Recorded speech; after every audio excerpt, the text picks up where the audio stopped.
You're most welcome in EduWiz Academy। और आज जिस सब्जेक्ट को हम डिस्कस करने वाले हैं वो है NCERT history class 6 chapter number 2। Class को स्टार्ट करने से पहले मैं 2 पॉइंट पे डिस्कस करना चाहूँगा। पहला पॉइंट ये है कि आप कोई भी गवर्नमेंट एग्जाम दे रहे हो, चाहे वो आईएएस का एग्जाम हो, पीसीएस का एग्जाम हो, एनडीए हो, सीडीएस हो, सीएपीएफ हो, या इसके अलावा एसएससी, टीजीटी, पीजीटी, DSSB, मतलब जितने भी इंडिया में एग्जाम होते हैं और जिन एग्जाम्स में आपके जनरल स्टडीज से क्वेश्चन पूछा जाता है, उन सारी बच्चों को मस्ट है कि ये क्लास देखें और एनसीईआरटी पढ़ें। दूसरा पॉइंट ये है कि बहुत सारे बच्चों का मुझे मैसेज आया था कि सर एनसीईआरटी के नोट्स कैसे बनाएं। तो एनसीईआरटी की बुक जब आप खोलेंगे तो पहले ही स्टार्टिंग में लिखा हुआ है कि एनसीईआरटी को ज़्यादा से ज़्यादा समझने की कोशिश करें। जो भी बच्चा कॉम्पिटिटिव एग्जाम की तैयारी कर रहा है, शायद ही कोई ऐसा स्टूडेंट हो कि जिसके पास एनसीईआरटी की बुक ना हो। कंटेंट तो बहुत सारे भरे पड़े हैं। करना क्या है, एनसीईआरटी का क्रक्स यही है कि एनसीईआरटी में जो कीवर्ड्स दिए हुए हैं, जो डिफरेंट काइंड्स ऑफ वर्ड दिए हुए हैं, उनको समझने की कोशिश करिए। बाकी अलग से मैं वीडियोस बनाऊंगा जिनमें मैं बताऊंगा कि आपको नोट्स कैसे बनाने हैं और जो भी एनसीईआरटी से रिलेटेड क्वेश्चन हैं उस पर हम डिस्कस करेंगे। तो आइए आज अपना दूसरा चैप्टर हम स्टार्ट करते हैं, देखते हैं क्या है इसमें। From hunting gathering to growing food, यानी कि इंसान अभी क्या कर रहा था, हंटिंग कर रहा था, गैदरिंग कर रहा था, उसके बाद अब वो खुद प्रोडक्शन करने लगा और खुद वो फसल को उगाने लगा। तो यही आपके चैप्टर का नाम है और इसमें देखते हैं कि इस चैप्टर में और क्या क्या चीजें दी हुई हैं।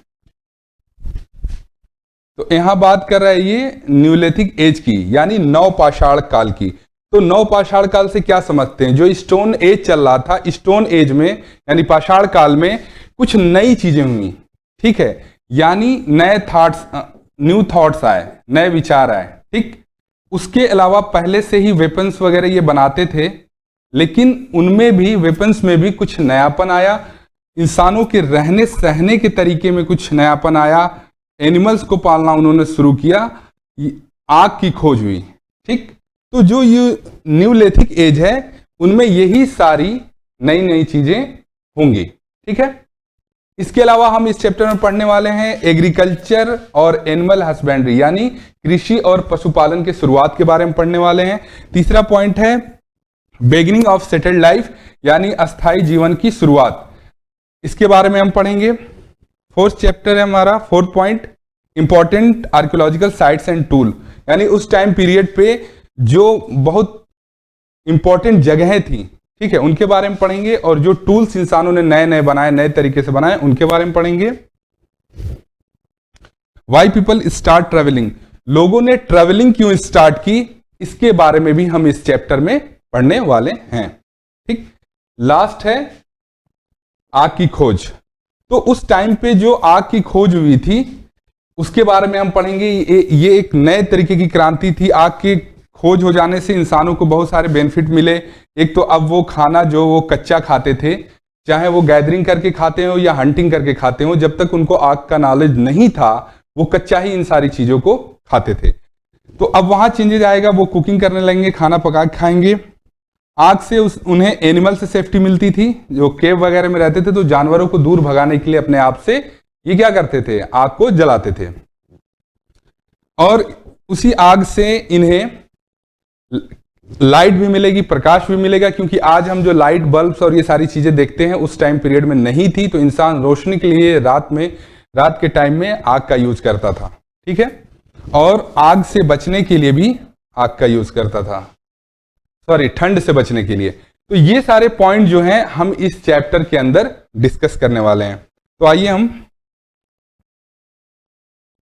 पहला टॉपिक स्टार्ट करते हैं। हमारा पहला टॉपिक जो है वो है beginning of agriculture and animal husbandry, यानी पशुपालन और एग्रीकल्चर की शुरुआत। ये उस टाइम पीरियड की बात कर रहा है जब इंसान जंगलों में खाने के लिए फल फ्रूट की गैदरिंग कर रहा था और क्या कर रहा था, हंटिंग कर रहा था, शिकार कर रहा था, मछलियां पकड़ रहा था। लेकिन उसके बाद अब इंसान क्या करेगा कि वो एनिमल्स को पालना शुरू कर देगा और खुद से फसल को उगाना स्टार्ट कर देगा। तो ये सारे चीजें हम इसमें डिस्कस करने वाले हैं। एग्रीकल्चर की शुरुआत कैसे हुई, यही सारी चीजें जो है एनसीईआरटी में हमें सोचने पे मजबूर करती है। एनसीईआरटी कहती है कि बार बार सोचो, अपने दिमाग को मल्टी डायमेंशनल एंगल से सोचो किसी भी चीज पे। तो अब यहां हमें यह सोचना है कि इंसान एक बैग तो एग्रीकल्चर स्टार्ट नहीं किया होगा, कहीं ना कहीं से वो इंस्पायर्ड हुआ होगा। तो आपको पता है कि जब इंसान फ्रूट्स की गैदरिंग करता था, अदर चीजों की गैदरिंग करता था, तो वो देखता था, बहुत सालों तक उसने ऑब्जर्व किया, नेचर को देखा कि कोई शीट गिरा, कोई बीज गिरा जमीन के अंदर और उससे पौधा निकला। ये सारी चीजें इंसान फूड गैदरिंग के दौरान ये देख रहा था, सीख रहा था। अब उसे क्या करना था, उसे खुद ही प्रैक्टिकली वो चीजें करनी थी जो उसने किया। स्टार्टिंग में कुछ लोगों ने इस कॉन्सेप्ट को समझा कि बीज अगर हम जमीन के अंदर, अर्थ के अंदर डालते हैं तो वहां से हम पौधे उगा सकते हैं। स्टार्टिंग में कुछ लोगों ने इसको स्टार्ट किया और आगे धीरे धीरे करके ये एक बहुत बड़े पैमाने पे क्या हुआ, क्रॉप की प्रोडक्शन स्टार्ट हो गई। ठीक है, विच क्रॉप्स, स्टार्टिंग में इंसानों ने कौन कौन सी फसलें उगाई? तो उस टाइम पीरियड पे इंसानों को बहुत ज्यादा फसलों के बारे में नॉलेज नहीं था। तो स्टार्टिंग में उन्होंने वीट, बार्ले, राइस यानी गेहूं, जौ और चावल, इन्हीं फसलों को उगाया। और ये दुनिया की सबसे पुरानी फसलें हैं। अगर यहां से क्वेश्चन आता है कि दुनिया की सबसे पुरानी फसलें कौन है, तो दुनिया की सबसे पुरानी फसलें हैं वीट, बार्ले और राइस। ठीक है, चैलेंजेस, अब उस टाइम पीरियड पे इंसानों ने ठीक है फसल को उगाना तो स्टार्ट कर दिया, लेकिन बहुत सारे चैलेंजेस भी थे। ये इतना आसान नहीं था कि एकाएक ये चीजें स्टार्ट हो जाएं। इंसानों के सामने बहुत सारे चैलेंजेस भी है और एक एक करके देखते हैं क्या क्या चैलेंजेस आए। सबसे पहला चैलेंज था चूजिंग द राइट प्लांट, यानी सही पौधे को चुनना। और क्या क्या सही पौधे की डेफिनेशन क्या है? सबसे पहली चीज, उन प्लांट्स को इंसान ने चुना कि जो ज्यादा से ज्यादा बेनिफिशियल हो। ठीक है, इसके अलावा जिन प्लांट में डिजीज की पॉसिबिलिटी कम हो। ठीक है, क्योंकि बहुत सारे ऐसे पौधे होते हैं कि जिनमें बहुत सारे रोग लग जाते हैं, तो वैसे पौधे अगर ये स्टार्टिंग में उगाते तो इनको नुकसान होता। तो इस वजह से वहां ये भी चैलेंजिंग था कि उन प्लांट्स को चुना जाए जिसमें डिजीज कम हो। ठीक, तीसरा है बड़े दाने वाले अनाज को इन्होंने चुना। और फोर्थ है कि उस टाइम पे इंसानों को इतना नॉलेज नहीं था कि कौन सा पौधा जहरीला है और कौन सा हमारे लिए बेनिफिशियल है, तो उसको भी करना इतना आसान नहीं था। लेकिन इंसानों ने धीरे धीरे एक प्रक्रिया के तहत, एक प्रोसेस के तहत इस चीज को समझा और फसलों को उगाना शुरू कर दिया। आप खुद सोच के देखिए ना, जिस टाइम में आप बिल्कुल अननोन है, जंगल में हैं, आप फल, फ्रूट, बीज, ये सारी चीजें वहां से कलेक्ट कर रहे हैं, गैदर कर रहे हैं, और आपको एकाएक अब दिमाग में आया कि नहीं ये तो हम खुद भी उगा सकते हैं, लेकिन आपको कोई नॉलेज नहीं है कि कौन सा पौधा उगाना है, कौन सा नहीं उगाना है। तो ये सारी चैलेंजेस उस टाइम के भी इंसानों के सामने था, लेकिन उन्होंने धीरे धीरे करके एक एक चीज को समझा कि कौन सा प्लांट बेनिफिशियल है, कौन सा जहरीला है, कौन सा नहीं है, और उन्होंने क्या किया, फिर फसलों को बोना शुरू कर दिया। अब ये देखते हैं नेक्स्ट चैलेंज क्या था, पानी की सुविधा। दुनिया में जब आप उस टाइम पीरियड में देखेंगे, इंक्लूडिंग इंडिया, तो उन्हीं जगहों पे एग्रीकल्चर ज्यादा डेवलप हुआ जहां वाटर की फैसिलिटी थी, क्योंकि ये तो बिल्कुल कंपलसरी था। अगर पानी ही नहीं है तो आप एग्रीकल्चर कैसे कर सकते हैं? तो यहां पे आप अपने एनसीईआरटी के बुक में देखिएगा, आगे जो चैप्टर्स आएंगे उसमें दुनिया की जो बड़े बड़े सिविलाइजेशन या एग्रीकल्चर जहां डेवलप हुए, बहुत ज्यादा एविडेंसेस मिले हैं, उन जगहों पे सबसे बड़ा रोल रहा है वाटर का। तीसरा चैलेंज था कि चलिए एक मौसम में तो आपने फसल उगा लिया, ठीक है, लेकिन अब उसके बाद क्या, नेक्स्ट सीजन में आप कैसे फसल उगाएंगे? तो ये चैलेंज था कि उस सीड को, जो बीज है इस बार की फसल की, उसको क्या करना था, स्टोर करके रखना था, ताकि नेक्स्ट टाइम जो है उस सीड से आप फसल उगा सकें।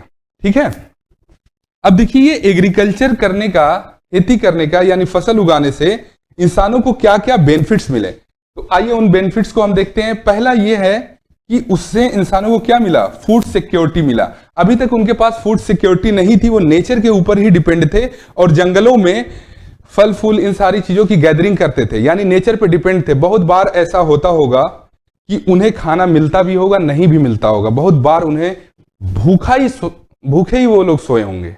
ठीक है, तो इन सारी चीजों से उनको छुटकारा मिला। ठीक। दूसरा, फूड गैदरिंग और हंटिंग के लिए वो जानवरों के पीछे जाते थे या अलग अलग जगहों पे जाते थे, तो ये ट्रेवल इतनी आसान नहीं होती थी। आप खुद सोचिए कि अगर एक जगह पे आज आप हैं और यहां से आपको 100 किलोमीटर या 200 किलोमीटर दूर जाना है, जहां पे आपको एनिमल्स और फ्रूट्स वगैरह मिल रहे हैं गैदरिंग के लिए, तो वो जो ट्रेवलिंग होती थी वो कितनी टफ होती थी। मौसम का चेंज होना, प्लस उस टाइम पे इतने इजी रास्ते नहीं थे, तो ये सारी चैलेंजेस इंसानों को फेस करना पड़ता था। लेकिन अब जब ये खुद फसल उगाने लगेंगे तो वैसी जोखिम भरी ट्रेवल से ये बच जाएंगे। थर्ड पॉइंट ये है कि उस टाइम पीरियड में आग की भी, यानी न्यूलिथिक एज में, नवपाषाण काल में आग की खोज हो चुकी थी। तो अब जो फूड इंसान कच्चा खाता था गैदरिंग करके या हंटिंग करके, अब उसको क्या करने लगेंगे, वो पकाने लगेंगे। अनाज को भी पकाएंगे और जो एनिमल्स हैं उनको भी एक तरह से भून के, फ्राई करके एक तरीके से खाएंगे। ठीक है, तो ये एक चेंजेस देखने को मिलता है।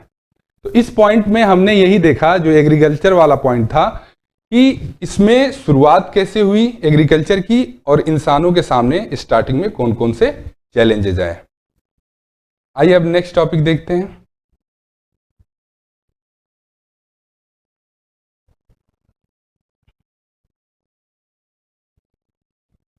नेक्स्ट टॉपिक है हमारा बिगिनिंग ऑफ एनिमल हस्बेंड्री, यानी पशुपालन की शुरुआत।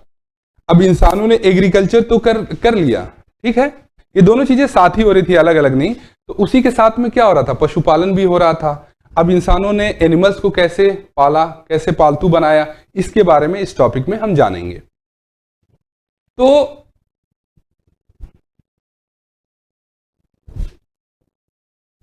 स्टार्टिंग में जब इंसान हंटर था तो जंगलों में क्या करता था, शिकार करता था। तो सपोज दैट इंसानों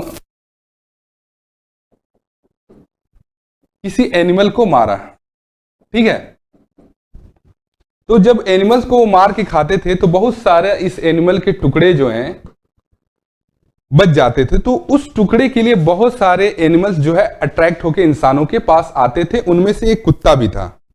ठीक है, तो उन सारे एनिमल्स में स्टार्टिंग में जो इंसानों का पालतू बना वो डॉग ही बना। ये क्यों आते थे इंसानों के करीब, क्योंकि इंसान हंटिंग करता था और जो मरा हुआ जानवर वो खाता था, तो उस जानवर के जो थोड़े बहुत हिस्से बच जाते थे, उस हिस्से को खाने के लिए ये सारे एनिमल आते थे। ठीक, तो इसमें से जो डॉग था, यहां से क्वेश्चन भी आया हुआ है और इसको बिल्कुल याद रखिए कि डॉग पहला ऐसा एनिमल था जिसको इंसानों ने पालतू बनाया। ठीक, अब दूसरा पॉइंट देखते हैं। जब इंसान एग्रीकल्चर करने लगा, जब इंसान फसल बोने लगा, तो फसलों से भी अट्रैक्ट होके बहुत सारे जानवर इंसानों के करीब आए। ठीक, तो उनके नेचर और बेनिफिट्स के हिसाब से इंसानों ने स्टार्टिंग में कुछ एनिमल्स को पालतू बनाया, जिनमें से काऊ, ऑक्स, सिप और गोट हैं, यानी गाय, बैल, भेड़ और बकरी। ये सारे क्या हुए, जब इंसानों ने फसल को उगाना शुरू किया तो ये अट्रैक्ट होके आए और उनमें से कुछ को सिलेक्ट करके इंसानों ने पालना शुरू कर दिया। ठीक है, लेकिन ये इतना आसान नहीं था। इसको आप ऐसे समझ सकते हैं कि आज भी देखिए, अगर कोई गाय या भैंस जो कहां रह रही है, कोई गाय या भैंस अगर जंगल में रह रही है उसमें, और उसी गाय और बैल या भैंस को अगर आप घर में पाल रहे हैं, तो उन दोनों के नेचर में, बिहेवियर में, उनके बॉडी लैंग्वेज में बहुत ज्यादा आपको चेंजेस दिखने को मिलेंगे। जो जंगली एनिमल्स होते हैं उनका बिहेव भी जंगली होता है, और जो आप घर में पालते हैं उनका बिहेव और चीजें अलग होती हैं। तो उस टाइम पीरियड में भी जब इंसानों ने इन एनिमल्स को पालतू बनाया तो स्टार्टिंग में उनका बिहेव जंगली ही था, लेकिन धीरे धीरे वो पालतू बनते गए और इसमें एक वक्त लगा, ये एक नहीं हुआ, एक प्रोसेस के थ्रू हुआ कि वो एनिमल्स पालतू बने। ठीक है, अब इंसान ने जब एनिमल को पालना शुरू किया तो इससे इनको बहुत सारे बेनिफिट्स भी मिले। और वो बेनिफिट क्या थे? वो बेनिफिट ये था कि उनको फूड सिक्योरिटी और इकोनॉमिकल बेनिफिट मिले। कैसे? इससे पहले इंसान क्या कर रहा था? उन्हीं एनिमल्स को, एक जानवर को मारने के लिए वो सैकड़ों किलोमीटर की यात्राएं करता था, ट्रेवलिंग करता था, प्लस एक बार में वो बहुत ज्यादा एनिमल्स को कलेक्ट करके नहीं रख सकता था, कुछ ही कुछ एनिमल्स उसको मिलते थे, यानी बहुत ज्यादा इंसान को स्ट्रगल करना पड़ता था एनिमल्स को पाने के लिए। ठीक है, अब क्या हो रहा है कि अब उसी एनिमल को जब वो पाल रहा है तो उस एनिमल से उसको मीट भी मिल रहा है, मिल्क भी मिल रहा है, उसका डंग भी मिल रहा है, और उससे वो ट्रेड भी कर रहा है, यानी मल्टीपर्पज बेनिफिट्स यहां पे इंसानों को हो रहा है उस एनिमल से। ठीक है, अब इसमें एक एग्जांपल से समझते हैं। सपोज दैट कि अगर उन्होंने एनिमल्स को पाला और उसके 50 या 100 एनिमल्स को पाल लिया, तो अब तो ये कभी भी इनको काट के खा सकते हैं ना, एक तरह की फूड सिक्योरिटी हो गई। ठीक, एक लंबे ड्यूरेशन तक इसको खा सकते हैं। वहां क्या था? वहां तो डिपेंड था कि कभी एनिमल मिला, उसको मारा, खा खत्म कर लिया, फिर पता नहीं कब मिलेगा, लेकिन यहां लॉन्ग टाइम तक मिल रहा है। प्लस जो एनिमल का डंग है उसका भी आप बहुत सारा यूज कर रहे हैं। कैसे? इसको उस टाइम पे स्टार्टिंग में खाना बनाने के लिए तो या तो लकड़ियां जलाते थे, और जो एनिमल का डंग होता था उसके उपले भी बनाते थे। ये आज भी ये उपले आपको इंडिया में बहुत सारे ग्रामीण जगहों पे, विलेजेस में देखने को मिल जाएंगे। तो इस डंग से वो क्या बनाते थे? उपले, जिसका वो खाना बनाने में यूज करते थे। प्लस उस टाइम का जो ट्रेड था, जो बार्टर सिस्टम से ये ट्रेड करते थे, जिसको वस्तु विनिमय कहते हैं। वस्तु विनिमय क्या होता है? Barter system. कि अभी क्या देखेंगे, अभी हम किसी दुकान पे या कहीं भी जाते हैं कुछ खरीदने के लिए, तो हम किसका यूज करते हैं? हम यूज करते हैं करेंसी का। लेकिन उस टाइम तो करेंसी थी ही नहीं। ठीक है, तो इंसान क्या करता था? तो मान लीजिए ए कोई चीज है और बी भी कोई वस्तु है, तो उस टाइम इंसान ए को देके बी को ले लेता था, या बी को देके ए को ले लेता था, एक्सचेंज करता था चीजों को। और उस एक्सचेंज को करने के लिए कोई करेंसी नहीं थी, वो डायरेक्ट लेन देन होता था, उसी को बार्टर सिस्टम कहते हैं। ठीक है, तो ये सारे बेनिफिट जो हैं एनिमल से इंसानों को मिले। अब ये इतना आसान भी नहीं था पशुओं को पालना, कुछ चैलेंजेस भी थे इंसानों के सामने। अब आइए देखते हैं वो सारे किस टाइप के चैलेंजेस थे। पहला, violent and non violent animal को क्लासिफाइड करना। ठीक है, कि कौन से जानवर बहुत ज्यादा खतरनाक है, कौन से जानवर कम खतरनाक हैं। ठीक है, क्योंकि जो बहुत ज्यादा खतरनाक जानवर थे उनको तो ये नहीं पाल सकते थे। ठीक है, उन्हीं जानवरों को इन्होंने स्टार्टिंग में पालतू बनाया जो कि कम खतरनाक थे। ठीक है, इसके अलावा यह भी देखना था कि कौन सा एनिमल हेल्दी है और कौन सा एनिमल सिक है। ठीक है, क्योंकि उन बीमार जानवरों को ये पालतू नहीं बना सकते थे, ये हेल्दी ही एनिमल को पालतू बना सकते थे। क्योंकि अगर आप बीमार जानवरों को पालतू बना रहे हैं और आप उसको खा भी रहे हैं, तो आपकी पूरी सोसाइटी, आपका पूरा इलाका जो है हो सकता था बीमारियों से ग्रस्त हो जाए। तो उन सारी चीजों से बचने के लिए क्या करना था? उसमें हेल्दी ही एनिमल्स को सिलेक्ट करना था, और उन्होंने किया भी। सिलेक्शन ऑफ ब्रीडिंग एनिमल्स, यानी इंसानों को वो जानवर चाहिए थे जो प्रजनन कर सकें, यानी जिससे उनके आगे और भी पीढ़ियां पैदा हों और ये क्रम चलता रहे। ठीक है, तो उस टाइप के ब्रीडिंग एनिमल्स इनको चाहिए होते थे।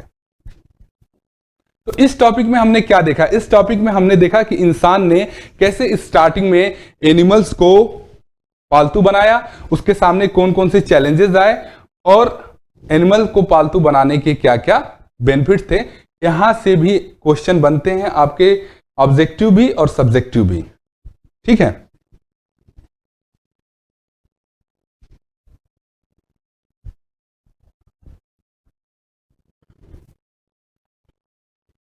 अब हमारा नेक्स्ट टॉपिक है बिगिनिंग ऑफ सेटल्ड लाइफ, यानी अस्थाई जीवन की शुरुआत। तो जैसा कि पहले ही मैंने डिस्कस किया था कि इस चैप्टर में क्या हो रहा है, इंसान अब जंगलों में पहले जो हंटिंग करता था और फूड गैदरिंग करता था, अब वो धीरे धीरे एक जगह बसेगा, रुकेगा, क्योंकि हंटिंग और ट्रेवलिंग के चक्कर में उसकी कोई एक फिक्स जगह नहीं थी, वो यहां से वहां इधर उधर ट्रेवल ही करता रहता था। लेकिन अब क्या करेगा, अब धीरे धीरे वो अपना परमानेंट घर बनाएगा। तो आइए उसके बारे में हम देखते हैं। पहला पॉइंट है the settled life of man started. आज से लगभग 12,000 साल पहले इंसानों ने बसावट स्टार्ट की, यानी बसना शुरू किया, एक जगह इकट्ठा होना शुरू किया। ये कब हुआ? आज से लगभग 12 साल पहले। और जब इंसान पहले फूड गैदरिंग और हंटिंग करता था तो उसके पास कोई फिक्स जगह नहीं थी, तो पहले भी डिस्कस कर चुका हूं। एग्रीकल्चर और एनिमल हस्बेंड्री यानी पशुपालन ने इंसानों को एक जगह पे बसने के लिए प्रेरित किया। बिल्कुल सही बात है।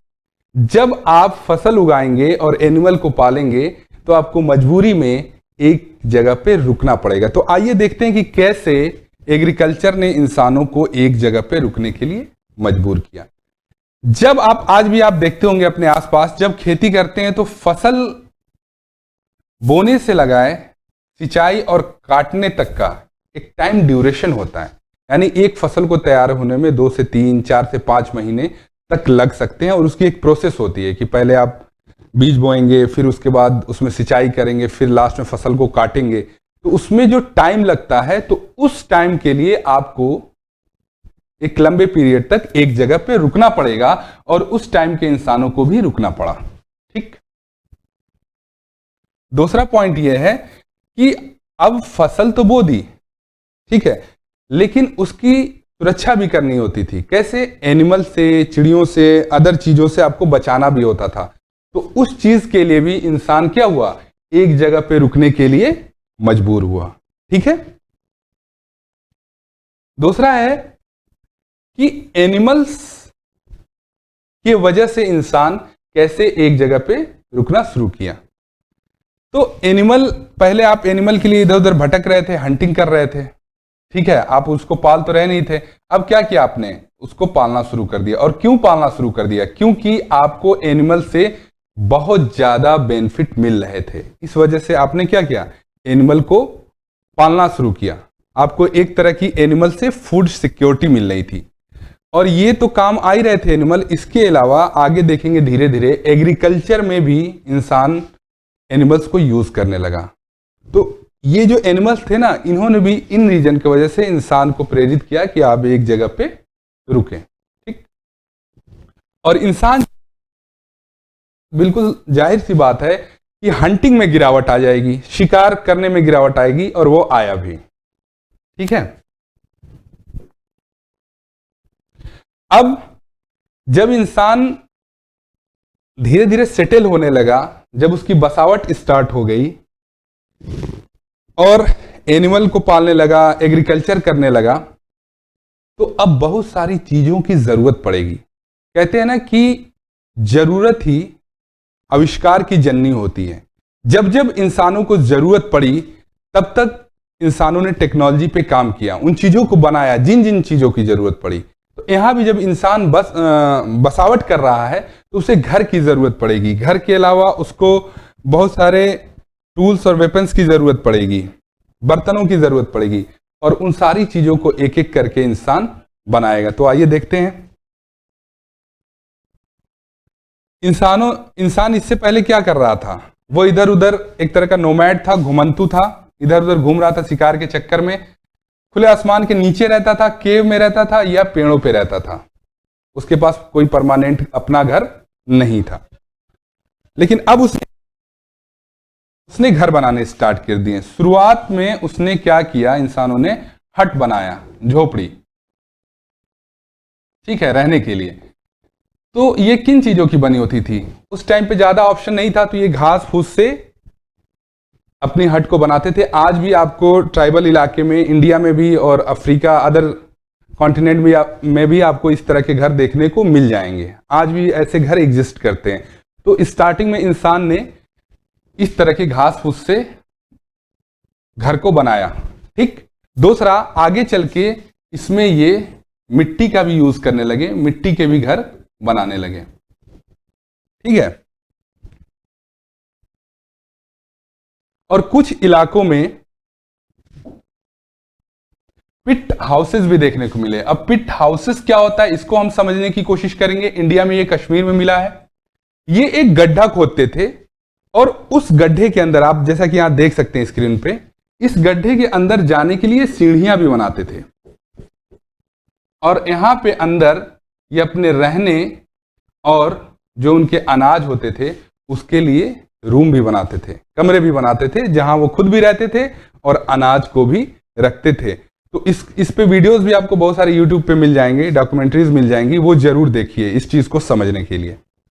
ठीक है, तो इंसानों ने क्या किया, अब परमानेंट घर बनाना शुरू किया, हट बनाया, उसके बाद से ये पिट हाउसेस। अगला है स्टोन एंड बोन टूल्स। अब इंसानों को वेपन्स की भी जरूरत पड़ेगी, इसके अलावा कुछ एडवांस टूल्स की भी जरूरत पड़ेगी जो उन्होंने बनाया। देखते हैं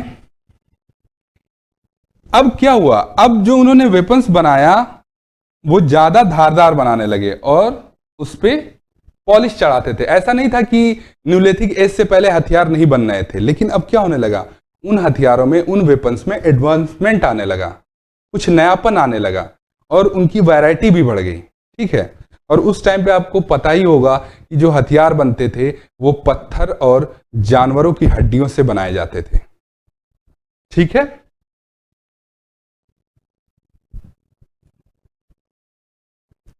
मोर्टार्स एंड पेसल्स का भी इन्होंने निर्माण किया, किसके लिए, अनाज और वनस्पति के लिए।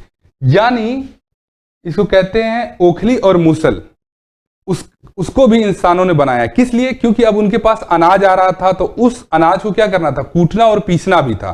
तो उसके लिए उन्होंने क्या बनाया, मोर्टार्स एंड पेसल्स, यानी ओखली और मूसल। तो आइए इसको देखते हैं फिगर में।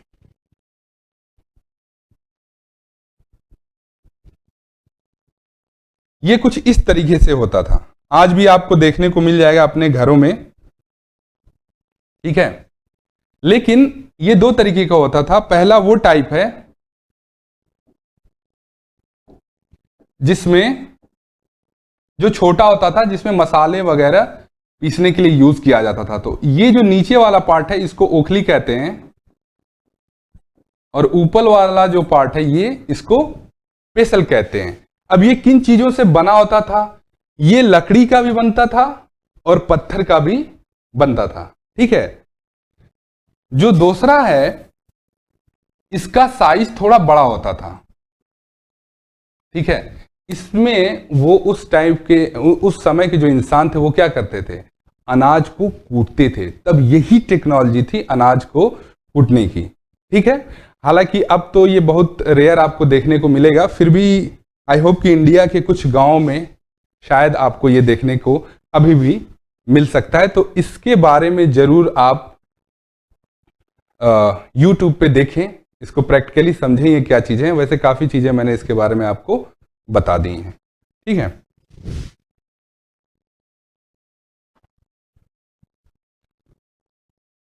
आइए अब नेक्स्ट टॉपिक देखते हैं।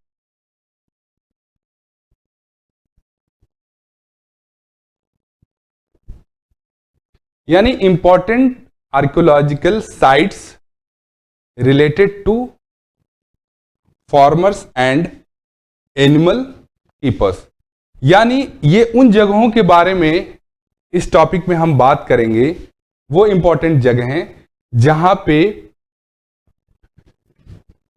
किसानों और पशुपालकों से रिलेटेड बहुत सारे एविडेंसेस मिले। तो बहुत ध्यान से इस मैप को समझिएगा, ये बहुत काम आने वाला है, इससे बहुत ज्यादा क्वेश्चन भी पूछे गए हैं। ठीक है,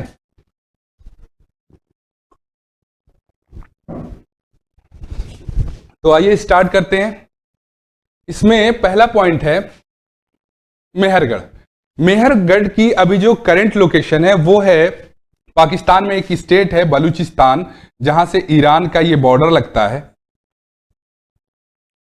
उसी बलूचिस्तान में ये मेहरगढ़ है।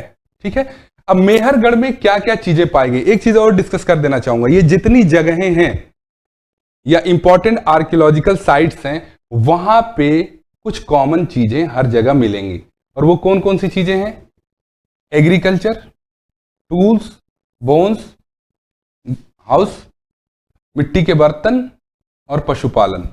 यानी इन्हीं सारी चीजों के एविडेंसेस इन सारी जगहों पे मिलेंगे। ठीक है, तो अब मेहरगढ़ में देखते हैं क्या मिला। वीट, बार्ले, यानी फसल में, यहां पे फसल में गेहूं और जौ मिला। और इवन इस सब कॉन्टिनेंट में सबसे पहले जो गेहूं और जौ बोने का एविडेंस मिला वो मिला आपके मेहरगढ़ से। ठीक है, तो इस पे भी आपसे क्वेश्चन पूछा जा सकता है।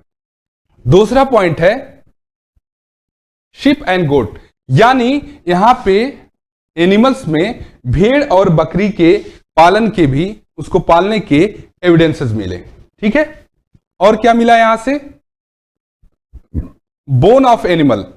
ठीक है, यानी जानवरों की हड्डियां भी मिली है। किस किस जानवर की? शिप, गोट और पिग। इन 3 जानवरों की हड्डियां भी मेहरगढ़ से मिली हैं। इसके अलावा चौथा पॉइंट यह है कि मेहरगढ़ में जो घर मिले हैं वो स्क्वायर में भी मिला है और सर्कल में भी मिला है। जो स्क्वायर में मिला है उसमें लगभग 4 कमरे होते थे, कुछ कमरे इनके रहने के लिए होते थे और कुछ कमरे जो होते थे उसमें जो अनाज होता था उसके स्टोरेज के लिए। ठीक है, तो यहां 2 तरह के घर मिले। कहां? मेहरगढ़ में। नेक्स्ट पॉइंट है, यहां कुछ कब्रें मिली। 5th पॉइंट है, 5वां, मेहरगढ़ में कुछ कब्रें मिली जिन कब्रों में इंसानों के साथ एनिमल्स और फ्रूट्स को रखा गया था। क्योंकि मेहरगढ़ में रहने वाले लोगों की यह मान्यता थी, उनका ऐसा मानना था कि जो लोग मर जाते हैं, मरने के बाद भी वो जिंदा होते हैं, और जब वो जिंदा होंगे तो उन्हें इन सारी चीजों की जरूरत पड़ेगी, इसलिए वो कब्रों में अपने लोगों के साथ ये सारी चीजें रखते हैं। ठीक है, तो इस पॉइंट में मेहरगढ़ में हमें ये 5 पॉइंट थे जो हमने देखे। ठीक है, आइए अब नेक्स्ट देखते हैं। अगला है बुर्ज ऑफ कश्मीर। ठीक है, यहां देखते हैं क्या क्या मिला। बुर्ज होम में पहला पॉइंट है, यहां पे आपका जौ मिला और दलहन मिला, यानी पल्सेस। यहां पे जौ और दलहन मिला, किसमें? फसल में। ठीक है, दूसरा पॉइंट है शिप, गोट एंड डॉग, यानी यहां पे क्या हुआ? शिप, गोट और डॉग के भी, डॉग को पालने के एविडेंसेस यहां पे मिले बुर्ज होम में। ठीक है, इसके अलावा पिट हाउसेस मिले। पिट हाउसेस के बारे में पहले भी डिस्कस कर चुका हूं, मैंने बताया था कि ये चीजें कश्मीर में मिली हैं। यहां देखिए वो पिट हाउस, ये फिर से दोबारा जमीन के अंदर गड्ढा खोद के ये क्या करते थे? घर बनाते थे और नीचे जाने के लिए सीढ़ियां होती थी। और आप यहां देख सकते हैं स्क्रीन पे कि इसमें जो कमरे बने हुए हैं इनमें ये रहते भी थे और अनाज के स्टोरेज के लिए भी इन्होंने इसमें रूम बना रखा है। ठीक है, तो ये बुर्ज होम हो गया। नेक्स्ट पॉइंट है चिरांद बिहार। ये है आपका चिरांद बिहार में। अब यहां पे क्या क्या मिले? वीट, बार्ले, ग्रीन ग्राम, यानी यहां पे क्रॉप में, फसलों में जौ मिला, गेहूं मिला और उसके अलावा चने का एविडेंसेस कहां से मिला? चिरांद से। ठीक है, एनिमल में बफेलो और ऑक्स के भी एविडेंसेस चिरांद से हमें मिले हैं। नेक्स्ट पॉइंट है हमारा कोल्डिहवा, उत्तर प्रदेश। यहां आप मैप में देख सकते हैं कोल्डिहवा ये है। ठीक, तो कोल्डिहवा में क्या क्या एविडेंसेस मिले? कोल्डिहवा में आपका मिला राइस और एनिमल बोन्स। और ऐसा माना जाता है कि सबसे पहले इस सब कॉन्टिनेंट में राइस के जो एविडेंस मिले वो यहीं मिले, कोल्डिहवा में। और इसके अलावा कुछ जानवरों की हड्डियां भी यहां पे मिली हैं। नेक्स्ट है इसी के ठीक नीचे महागढ़ा, ये भी उत्तर प्रदेश में है और यहां पे भी राइस के एविडेंसेस मिले हैं और मिट्टी पे जानवरों के जो खुर होती है उसके निशान भी यहां से मिले हैं, महागढ़ा यूपी से। ठीक है, आइए अब नेक्स्ट देखते हैं।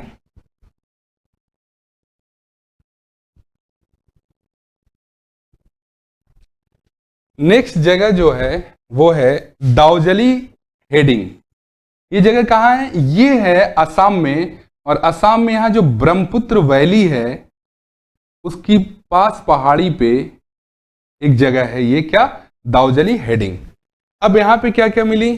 यहां पे भी मोर्टार्स और पेसल मिले, यानी ओखली और मूसल, इससे पहले मैं आपको फिगर में दिखा चुका हूं, उसके एविडेंसेस दाउजली हेडिंग में मिले। ठीक, दूसरा पॉइंट है जेडाइट स्टोन मिला है यहां से।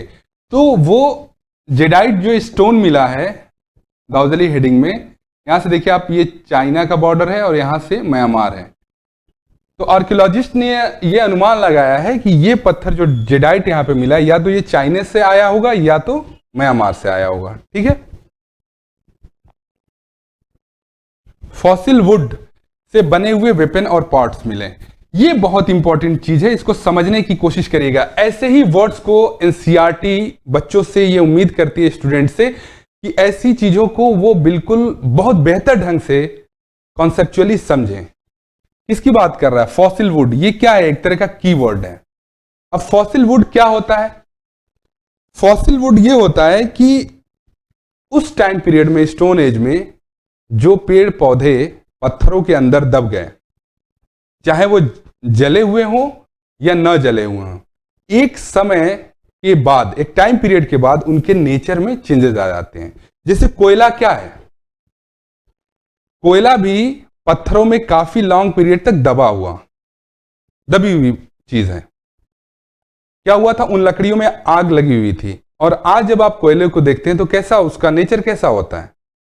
ठीक इसी तरह कुछ लकड़ियां और कुछ पेड़ पौधे जो थे बिना जले हुए भी दबे हुए थे, तो उनका नेचर एक लंबे समय के बाद बिल्कुल पत्थर जैसा ही हो जाता है।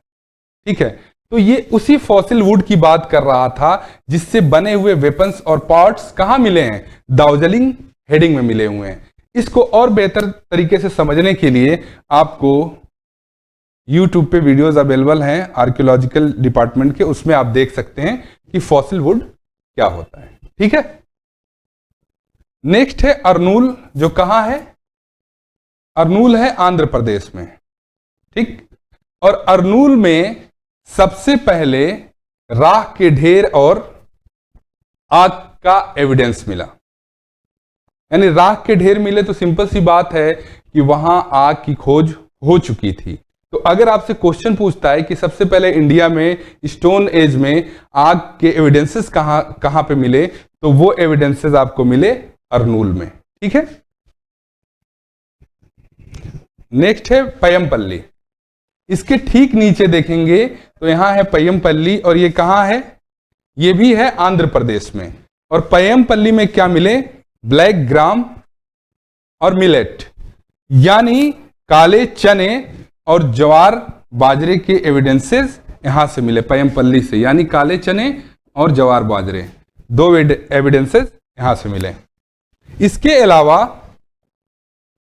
शिप और पिग, ये जो दो एनिमल्स थे, उन एनिमल्स के पालने के भी एविडेंसेस कहां से मिलते हैं? पयमपल्ली से। नेक्स्ट हमारा है हल्लूर। हल्लूर भी जो है वो ये आंध्र प्रदेश में है, और हल्लूर में भी मिलेट यानी ज्वार बाजरे का एविडेंस मिला, और दूसरा शिप, गोट, पिग, इन एनिमल्स को भी पालने के एविडेंसेस यहां मिले। ठीक है, तो अभी तक तो हमने देखा कि किन जगहों पे कौन कौन सी चीजें मिली हैं। ये इंपॉर्टेंट आर्कियोलॉजिकल साइट्स हैं, जिनको हिंदी में पुरा स्थल कहते हैं। और बिल्कुल आपको ये डेफिनेशन पता होनी चाहिए कि आर्कियोलॉजिकल साइट्स क्या होती हैं, यानी पुरा स्थल क्या होते हैं, क्योंकि एनसीईआरटी इन्हीं छोटे छोटे कीवर्ड्स को समझने और समझाने पे फोकस करती है। ठीक, अब आइए हम देखते हैं कि यहां पे किस किस टाइप के क्वेश्चन बन सकते हैं। तो एक टाइप का क्वेश्चन तो ये बन सकता है कि इन जगहों में से कुछ जगहों को सिलेक्ट करके आपको दे दिया जाएगा कि नॉर्थ टू साउथ और ईस्ट टू वेस्ट इन जगहों को अरेंज करिए। ठीक है। दूसरे टाइप का क्वेश्चन ये बन सकता है कि पूछ देगा कि सबसे पहले गेहूं और जौ उगाने के एविडेंसेस कहां मिले, सबसे पहले आग का एविडेंस कहां मिला, या जेडाइट पत्थर क्या होता है उसका एविडेंस कहां मिला। तो इस टाइप के क्वेश्चन इस मैप से बन सकते हैं। इसके अलावा भी बहुत सारे क्वेश्चन बन सकते हैं जिसको मैं एक अलग से वीडियो बनाऊंगा, आप प्लेलिस्ट में जाके देख सकते हैं।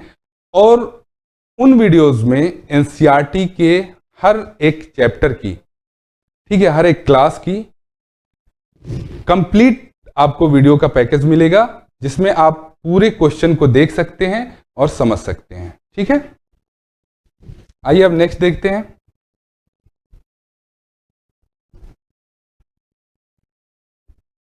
नेक्स्ट टॉपिक है हमारा why did earliest people start travelling, यानी आरंभिक इंसानों ने, स्टोन एज के इंसानों ने ट्रेवल करना क्यों स्टार्ट किया।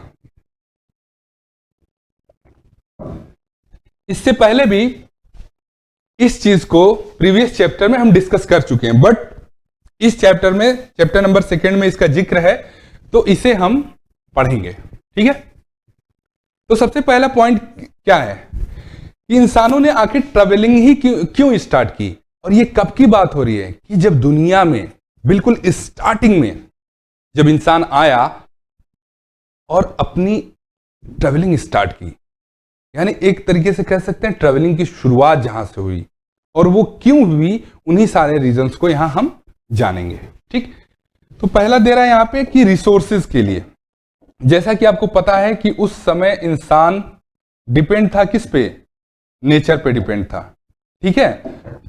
ना वो फसल उगा पाता था ना कुछ कर पाता था, तो वो क्या करता, ट्रेवल ही करता। किसके लिए, फूड के लिए और एनिमल के लिए। ठीक है। तो पहला देखते हैं फूड, पहला पॉइंट है फूड। तो क्या होता था कि इंसान जब एक जगह पे रहता था उस टाइम पीरियड में, जब वो हंटिंग और गैदरिंग करता था, तो वहां आसपास की फसलों को और एनिमल्स को वो खा जाता था। तो अब जाहिर सी बात है कि एक जगह पे आप सारे फसलों और एनिमल्स को खा गए तो आपको उस जगह पे जाना होगा जहां पे आपको एनिमल्स और नए फ्रूट्स वगैरह फसल मिल सके। ठीक है। दूसरा पॉइंट था ज्योग्राफिकल रीजन। ठीक है।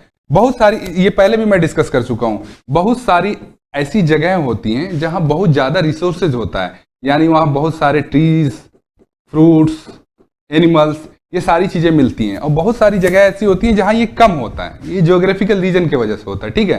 तो अब इंसानों ने क्या किया, इन जगहों से जहां रिसोर्सेज ज्यादा थे, जहां उनको एनिमल्स और प्लांट्स ज्यादा मिल सकते थे, वहां क्या किया, मूव करना स्टार्ट किया। तो ये भी एक रीजन था। नेक्स्ट पॉइंट है वाटर। बिल्कुल, वाटर की वजह से भी इंसान यहां से वहां ट्रेवल करते थे, क्योंकि उन जगहों पे वो जाते थे कि जहां पे इजीली उनको वाटर मिल सके। सूखे इलाकों से वो वाटर वाले जगहों पे जाते थे, क्योंकि वाटर उनके एग्जिस्टेंस के लिए, उनके जिंदा रहने के लिए सबसे इंपॉर्टेंट चीज थी। इसीलिए आप देखेंगे कि दुनिया की जितने भी प्राचीन सभ्यताएं हैं, यानी सिविलाइजेशंस हैं, वो ज्यादातर आपको नदियों के किनारे ही मिलेंगे, क्योंकि इंसानों ने नदियों के किनारे बसना स्टार्ट किया। उसका रीजन क्या था वो मैं बता चुका हूं। ठीक है। थर्ड है एनिमल। अब क्या होता था, इंसान उस टाइम हंटिंग करता था, तो एनिमल क्या था, उनका एक फूड था। तो एनिमल तो एक जगह रुक के रहेगा नहीं, वो एक जगह से दूसरी जगह पे जाता था। तो इंसान भी क्या करता था, उस एनिमल के पीछे पीछे एक जगह से दूसरी जगह तक जाता था। एक तो ये रीजन हो गया। दूसरा ये हो गया ज्योग्राफिकल रीजन, कि कहीं कहीं किसी किसी इलाके में बहुत सारे ढेर सारे एनिमल्स मिलते थे और कुछ इलाकों में कम मिलते थे। तो जहां कम मिलते हैं वहां से इंसान उन इलाकों में ट्रेवल करेगा या माइग्रेट करेगा, मूव करेगा, जहां पे उसको ढेर सारे एनिमल मिलते हों। तो ये रीजन थे रिसोर्सेज के, जिसके वजह से इंसानों ने ट्रेवलिंग स्टार्ट की। इसके अलावा इंसान डिजास्टर की वजह से भी ट्रेवल करता था। कैसे, आइए समझते हैं। बहुत सारे ऐसे इलाके थे कि जहां कंटिन्यूअसली बाढ़ वगैरह, फ्लड, इस तरह की चीजें आती थी, जहां पे इंसानों को सरवाइव करना मुश्किल होता था। तो वो क्या करते थे, जो फ्लड का इलाका था उस इलाके से उस इलाके में मूव करते थे जहां पे फ्लड कम हो, ताकि वो आसानी से रह सकें। ठीक है। दूसरा है ड्राउट यानी सूखा। आज भी आप देखते हैं कि जो भी रेगिस्तान होता है, जो भी डिजर्ट होता है, उन इलाकों में रिसोर्सेज बहुत कम मिलते हैं, वहां पे सर्वाइवल बहुत ही मुश्किल होता है। तो ये उस टाइम पे भी था। तो इंसान क्या करता था, सूखे इलाकों से उन इलाकों में जाता था जहां पे उनको रिसोर्सेज मिल सके। तो ये भी एक मजबूरी थी जिसकी वजह से इंसान ट्रैवल करता था। ठीक है। नेक्स्ट पॉइंट है अर्थक्वेक। बहुत सारी ऐसी पहाड़ी जगहें थी या उसके अलावा प्लेन्स में भी जहां पे बार बार अर्थक्वेक आते थे। तो इंसान ने क्या किया, उन जगहों से वहां मूव किया कि जहां पे अर्थक्वेक वगैरह कम आते हो। और वो जगह कौन सी थी, प्लेन्स थी। इसीलिए देखेंगे कि दुनिया में जहां जहां भी हरे भरे मैदान हैं वहां पॉपुलेशन डेंसिटी ज्यादा मिलेगी, यानी लोगों की बसावट घनत्व जो है वो ज्यादा मिलेगा। क्यों, ये आज नहीं हो रहा। आज इंडिया में देखते हैं पॉपुलेशन के हिसाब से यूपी, बिहार और बंगाल, वहां पे लोग कहते हैं बहुत ज्यादा पॉपुलेशन है। तो ये एकाएक थोड़े हुआ, ये उस पीरियड से हो रहा है। लोगों ने उन जगहों पे ज्यादा बसना प्रेफर किया जहां पे प्रॉब्लम्स कम थी। तो प्लेन्स में लोगों ने उसी टाइम से प्लेन्स को प्रेफर किया। इसीलिए दुनिया में जो सबसे ज्यादा घनत्व वाली बसावट है, घनी बसावट है, वो आपको प्लेन्स में ही मिलेंगे। आप किसी भी कंट्री को उठा के देख लीजिए। ठीक है। तो एक तो ये रीजन था। इसके अलावा साइक्लोन, आप कोस्टल इलाकों में देखेंगे तो कोस्टल इलाकों में इंडिया में भी, यहां आपका उड़ीसा है और उसके नीचे आंध्रा, तमिलनाडु, केरला, इन इलाकों में बार बार साइक्लोन आता रहता है, जिसके वजह से वहां के लोगों के रिसोर्सेज काफी नुकसान होते हैं और सर्वाइवल में भी दिक्कत होती है। ठीक है। तो उस टाइम पीरियड पे भी लोगों ने उन इलाकों से उन इलाकों में मूव किया जहां पे ये साइक्लोन वगैरह की प्रॉब्लम कम हो। ठीक। उसके बाद ट्रेड भी एक बहुत बड़ा रीजन था। उस टाइम पे तो कोई बहुत बड़ा ट्रेड नहीं होता था। लोग क्या करते थे, चीजों को एक्सचेंज करते थे आपस में, वही ट्रेड था। ठीक है। एनिमल देखे दूसरा एनिमल ले लिया, ये सारी चीजें। तो ट्रेड की वजह से भी लोगों ने क्या किया, ट्रेवल करना स्टार्ट किया। और नेक्स्ट पॉइंट है रिलीजन। रिलीजन की वजह से भी जो धर्म गुरु थे, आगे चल के जो धर्म गुरु आए, उन्होंने अपने धर्म के प्रचार के लिए, रिलीजन को फैलाने के लिए एक जगह से दूसरी जगह, एक कंट्री से दूसरे कंट्री में क्या किया, ट्रेवलिंग स्टार्ट किया। तो अब यहां पे ये हमारा चैप्टर खत्म होता है, चैप्टर नंबर 2। ठीक है।